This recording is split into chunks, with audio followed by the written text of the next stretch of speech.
আজকে আমরা এমন একটা বিষয় নিয়ে কথা বলবো যা খুবই গুরুত্বপূর্ণ, পুরুষের জীবনী শক্তি। আর এটা কিভাবে ডায়েট আর লাইফস্টাইলের সাথে জড়িত সেই বিষয়ে বিশেষজ্ঞের পরামর্শগুলোই আমরা সহজ করে বুঝব। তো চলুন দেখে নিই আজকে আমরা কি বিষয় নিয়ে আলোচনা করতে যাচ্ছি। প্রথমে সমস্যাটা বুঝব, তারপর এর সাথে টেস্টোস্টেরনের কি সম্পর্ক সেটা দেখব, আর শেষে দেখব কোন খাবারগুলো সাহায্য করতে পারে আর লাইফস্টাইলের ভূমিকাটাই বা কী। সবশেষে থাকবে কিছু মূল টেকঅ্যাওয়েজ। প্রথমেই আসা যাক মূল সমস্যা। আচ্ছা, এটা কিন্তু শুধু প্রজনন স্বাস্থ্যের বিষয় না, এটা আসলে সার্বিক সুস্থতার একটা বড় নির্দেশক। চলুন দেখি কেন এটা এত গুরুত্বপূর্ণ। তো প্রশ্নটা হলো, ডায়েট বা খাবারের সাথে পুরুষের জীবনী শক্তির সম্পর্কটা ঠিক কোথায়? আমাদের আজকের আলোচনার উৎস কিন্তু ঠিক এই জায়গাতেই আলোকপাত করেছে আর বলছে যে খাবার এবং হরমোনের স্বাস্থ্যের মধ্যে একটা গভীর যোগসূত্র আছে। তো বিশেষজ্ঞরা বলছেন যে শুক্রাণুর ঘনত্ব কমে যাওয়াটা একটা প্রধান লক্ষণ। কিন্তু প্রশ্ন হলো, এটা কেন হচ্ছে? এর পেছনের মূল কারণটা আসলে কি?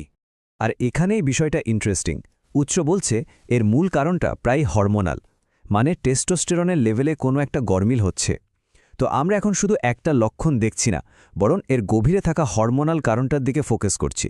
তাহলে চলুন পরের ধাপে যাই, টেস্টোস্টেরনের ভূমিকাটা আরও কাছ থেকে দেখা যাক আর বুঝি যে এটা কিভাবে সবকিছুর সাথে জুড়ে আছে। টেস্টোস্টেরন, এটা তো আমরা জানি প্রধান পুরুষ হরমোন। পেশির শক্তি, এনার্জি লেভেল আর পুরুষের সার্বিক বৈশিষ্ট্যগুলো ধরে রাখার জন্য এটা কিন্তু খুবই জরুরি। এখন যখনই এই হরমোনের মাত্রা কমে যায়, তখনই কিন্তু নানারকম স্বাস্থ্য সমস্যা দেখা দিতে শুরু করে। ব্যাপারটা কিন্তু বেশ সিরিয়াস। কম টেস্টোস্টেরনের প্রভাব শুধু প্রজনন স্বাস্থ্যে আটকে থাকে না। দেখুন, অকালে বুড়িয়ে যাওয়া, পেশির শক্তি কমে যাওয়া, সারাক্ষণ ক্লান্তি লাগা, দুর্বলতা, এই সব কিছুই এর সাথে জড়িত। মানে এটা দৈনন্দিন জীবনযাত্রার ওপরেও বড় প্রভাব ফেলে। তাহলে এখন সবচেয়ে জরুরি প্রশ্ন হলো, কি করা যায়? এর সমাধানটা কি? আর এর উত্তরটা শুরু হচ্ছে কিন্তু পুষ্টি বা নিউট্রিশন দিয়ে। ডায়েটিশিয়ানরা কিছু সুপারফুডের কথা বলছেন, যেগুলো শরীরের জরুরি পুষ্টির যোগান দিতে পারে। আর এই খাবারগুলোই কিন্তু হরমোনের ব্যালেন্স ফিরিয়ে আনতে দারুণভাবে সাহায্য করে। এর মধ্যে একটা খাবারের কথা বিশেষভাবে বলা হয়েছে, সেটা হলো আখরোট। আর উৎস অনুযায়ী প্রতিদিন প্রায় ৭০ গ্রাম আখরোট খাওয়ার পরামর্শ দেওয়া হয়েছে। শুধু আখরোটই নয়, এর পাশাপাশি চীনা বাদাম বা কাঠবাদামের মতো বাদামগুলোও কিন্তু তাদের পুষ্টিগুণের জন্য বেশ উপকারী। এখন যদি আমরা আরেকটু গভীরে যাই, তাহলে দেখব ৩টি মাইক্রোনিউট্রিয়েন্ট এখানে সবচেয়ে বেশি জরুরি। এগুলো হলো জিঙ্ক, ভিটামিন ডি এবং ক্যালসিয়াম। এই ৩টি টেস্টোস্টেরন এর মাত্রা ঠিক রাখতে বড় ভূমিকা পালন করে। আর ভালো খবরটা হলো, এই জরুরি উপাদানগুলো কিন্তু খুব সাধারণ কিছু খাবারেই পাওয়া যায়, যেমন ধরুন ডিম, দুধ আর বিভিন্ন সামুদ্রিক মাছ।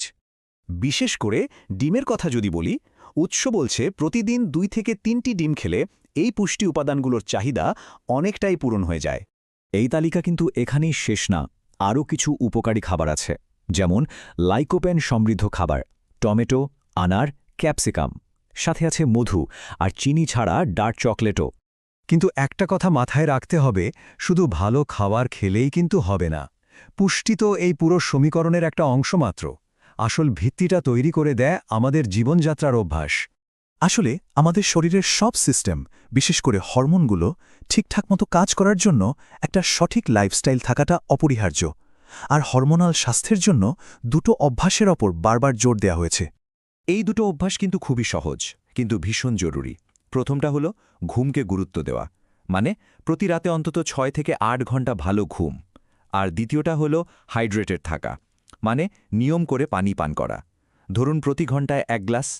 বিশেষজ্ঞ ফারজানা এবার একটা কথা এখানে খুব সুন্দরভাবে পুরো বিষয়টা বুঝিয়ে দেয়। তিনি বলছেন, যখন ঘুম ঠিকঠাক হবে তখন শরীরও ঠিকঠাক কাজ করবে, আর হরমোনাল ফাংশনও সুন্দরভাবে কাজ করবে। মানে বিশ্রাম আর হরমোনের মধ্যে সম্পর্কটা কতটা গভীর ভাবুন একবার।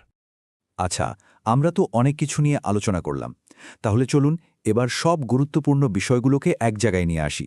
মানে আমাদের মূল টেকঅ্যাওয়েগুলো কি? তাহলে মূল কথা হলো ৪টে। ১. আখরোট, ডিম বা সবুজ শাকসবজির মতো পুষ্টিকর খাবার খাদ্য তালিকায় রাখা। ২.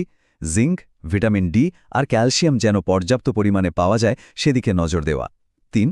প্রতি রাতে ৬ থেকে ৮ ঘন্টার ঘুম নিশ্চিত করা। আর ৪. সারাদিন ধরে নিয়ম করে পানি পান করা।